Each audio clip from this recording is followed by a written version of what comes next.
Okay, shalom ubracha. So we are going to continue on to the next letter that Reb Noson wrote to his son Rav Yitzchak. And just a reminder that the author, the one who gathered the letters of Rav Noson together, was his disciple, Rav Nachman Goldstein of Cheren.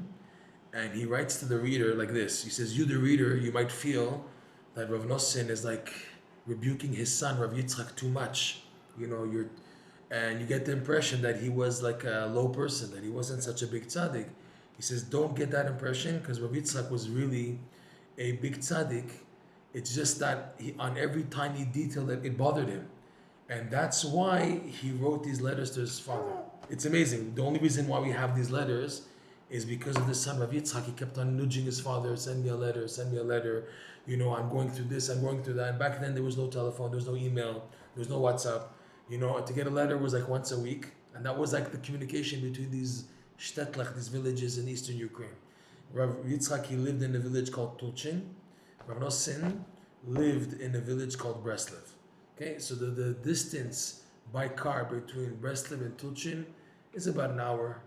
Okay, so back then by buggy, it's like 4 or 5 hours. Okay, and people are busy. You can't just now 5 hours there, 5 hours back. It's not every day. Okay, for people who are merchants maybe. So he was desperate to hear from his father, and almost every week there's a letter between Rav Noson and Rav Yitzchak. And Rav Noson so much appreciated the letters of his son. He said, "I didn't see your letter," and I started panicking. "Where's the letter? I'm waiting." And they had a deep connection. And Rav Noson he foresaw that these letters will be used for future generations. So he told his son, "I want letters, keep these letters. Like we saw in last week's letter, show it to other people. Other people, like automatically saying into all the Breslovers, warm regards, everything written above was also mentioned to you. That means he's sharing the letters of other people."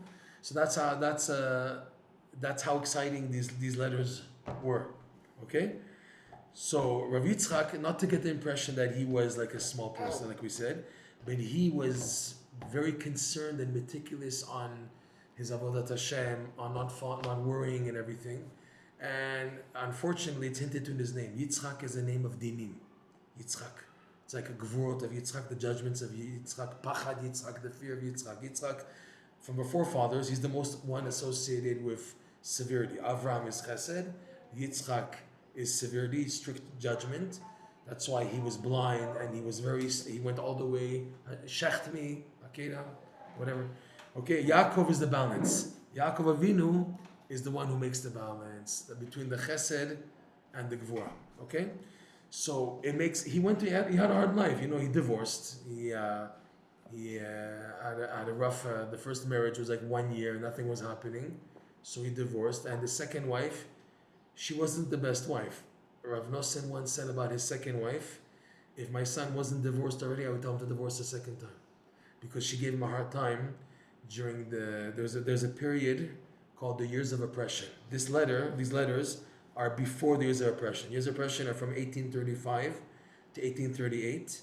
That the Breslover Hasidim were being persecuted like crazy. You can't imagine it.